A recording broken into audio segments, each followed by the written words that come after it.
দেখো 78 পৃষ্ঠায় কি রয়েছে, গুণ ও ভাগের সম্পর্ক। গুণ ও ভাগের মধ্যে কোনো সম্পর্ক আছে কি, অর্থাৎ গুণ এবং ভাগের ভিতরে কোনো সম্পর্ক আছে কিনা সেটা জানতে চাইছি। তাহলে এখান থেকে খেলেছে এই বালক বলছে যে গুণ হচ্ছে একই সংখ্যা বারবার যোগ করা, আর ভাগ হচ্ছে একই সংখ্যা বারবার বিয়োগ করা। আমরা কিন্তু গুণ এবং ভাগের সংখ্যা এর আগে পড়েছি যে একটি সংখ্যাকে বারবার যোগ করার সংক্ষিপ্ত রূপকে কী বলা হয়, গুণ বলা হয়, আর একই সংখ্যাকে বারবার বিয়োগ করা সংক্ষিপ্ত রূপকে কী বলা হয়, ভাগ বলা হয়। তাহলে এখানে কিন্তু তাই বলছে যে একই গুণ হচ্ছে একই সংখ্যা বারবার যোগ করা, আর ভাগ হচ্ছে একই সংখ্যা বারবার বিয়োগ করা। এবার ধরে বালিকা কি বলছে, তাহলে গুণ এবং ভাগ বিপরীত প্রক্রিয়া। তাহলে গুণ এবং ভাগ কি হচ্ছে, বিপরীত। একটা বারবার যোগ করতে হয়, একটা বারবারে বিয়োগ করতে হয়, তার বিপরীত। এরপর ধরে কি বলেছে, চলো আমরা একটি উদাহরণের মাধ্যমে দেখি। এটা একটা উদাহরণ দিয়েছে, উদাহরণের মাধ্যমে দেখি কি হয়। এখান থেকে বলেছে 7 গুণ 4, 4 সাথে 28। কারণ হলো দেখো গুণ কি করা হয়, যে বারবার যোগ করা, তাহলে যোগ করা, এই 7 গুণ 4, অর্থাৎ এই 7কে 4 বার যোগ করে দেবো।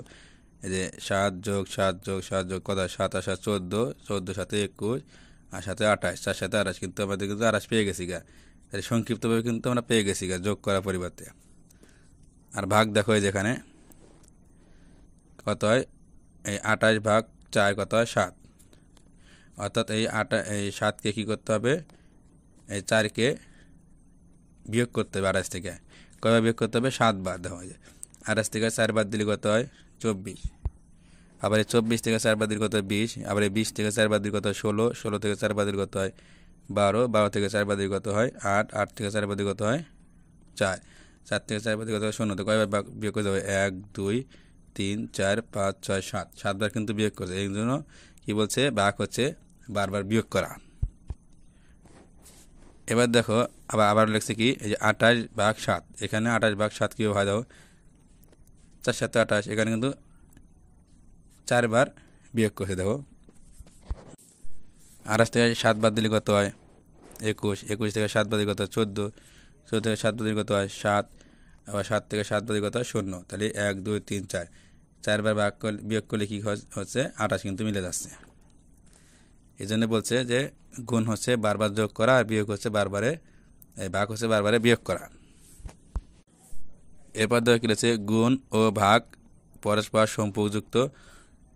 আমরা গুণ এবং ভাগের উত্তর যাচাই করার জন্য এই সম্পর্ক ব্যবহার করতে পারি। দেখো কীভাবে ব্যবহার করছে, দেখো এখানে 6 গুণ 3 কত হয়, দেখো 3 6 18 হয়।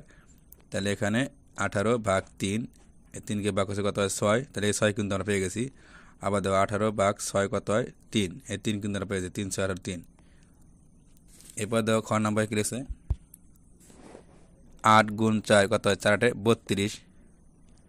তাহলে 32, এখানে দেখো যে 32 ভাগ 4 কত, 8। এই 8 কিন্তু আমরা পেয়ে গেছি।